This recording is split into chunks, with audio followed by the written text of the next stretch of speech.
Hi hello నమస్తే ఆదాబ్. నేను మీ Rafiq king. నిన్నటి ఎపిసోడ్ విషయానికి వస్తే నాకు మాత్రం ఒక పాట గుర్తొచ్చిందండి. ఒక పాట, గంగను చూస్తే గౌరికి మంట, గౌరిని చూస్తే గంగకు తంట, వేగేదెట్టయ్యా అయ్యయ్యో బ్రహ్మయ్యా, నీకెట్టా చెప్పాలయ్యా.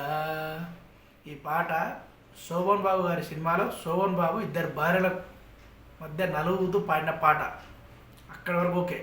కానీ నిన్న బిగ్ బాస్లో కెప్టెన్సీ టాస్క్ అప్పుడు మధ్యలో భరణి ఒక దిక్కు చెల్లె దివ్య, ఒక దిక్కు కూతురు తనుజ, ఇద్దరి మధ్యలో నలిగిపోయాడు.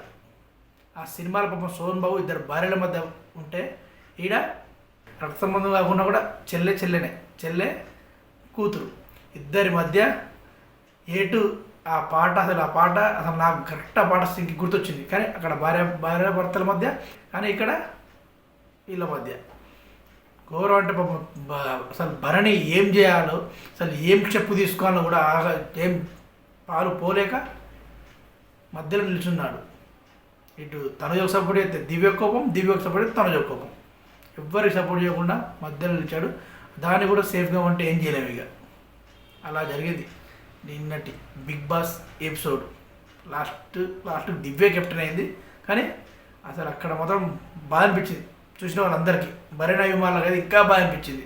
పాపం మళ్ళా వచ్చిండో లేదో, అసలు ఉన్న రోజే శ్రీజ వెళ్ళిపోయింది, భరణి గారు ఉన్నారు. ఆ రోజే స్టార్ట్ రచ్చ భరణి గారికి.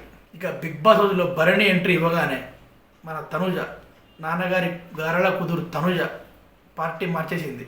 అప్పటి వరకు మాధురితో చాలా క్లోజ్గా ఉన్న తనుజ మళ్ళీ భరణితోనే స్టార్ట్ చేసింది నాన్న అనుకుంటా.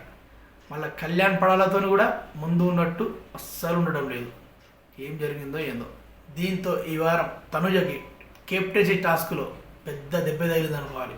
గత వారం ఏమో ఇమానుయల్ చేతిలో ఓడిపోయి కెప్టెన్సీ మిస్ చేసుకుంది. ఇప్పుడేమో దివ్య చేతిలో మిస్ అయింది. 8వ వారం కెప్టెన్సీ కంటెండర్గా దివ్య, తనుజ, సాయి, భరణి వీళ్ళు నిలిచారు. వీళ్ళకు బిగ్ బాస్ ఒక టాస్క్ పెట్టాడు, డాన్సింగ్ టాస్క్ పెట్టాడు బిగ్ బాస్. ఇందులో ఎవరు చివరిగా మిగులుతారో వాళ్ళే కెప్టెన్ అని చెప్పాడు. అప్పుడు చివరిగా హౌస్ మేట్స్ అందరూ చాలామంది సపోర్ట్ దివ్య తరపున నిలిచారు. దీంతో 8వ వారం కెప్టెన్గా దివ్య అయ్యింది. ఓకే అండి, సైనింగ్ ఆఫ్. నేను మీ రఫీక్ కింగ్. బాయ్.